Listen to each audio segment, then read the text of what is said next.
แอบปวดเท้าแอบปวดเท้าแอบปวดเท้าไอ้เด็กอะไรไอ้ยังไงวะเด็กพวกมันหลับคอตกนะเสือนั่นนะยังจะบอกย้อนย้อนผ่าเนี่ยนี่บอกจะเจ็บตัวเจ็บอาแซกกันนะเจ็บอาแซกอย่าอาแซกอะไรสิ่งyou know you ready go เริ่มเสียงในเพิ่มเสียงอะไรสักโอ้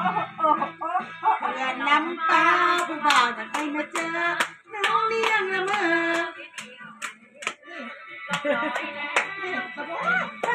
ข้างไหนลุกขึ้นเรือลำน้ำเปล่ามันน่าจะเสียวกันเลยนะมั้งไปรถติดแ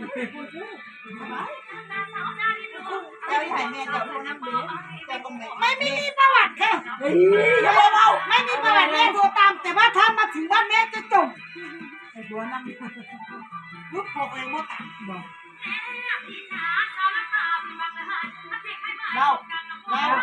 เดาไหมเดาสมัยแอลไม่เดาแต่ขี้พ่อเดาพอที่นี่ที่กันกระแทกเขาไม่ได้ขี้พ่อนะเธออย่ามาดูถูกไม่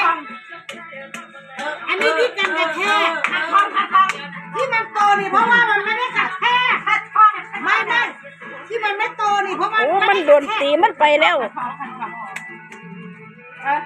โตเพราะมันไม่ได้กระแทกเลย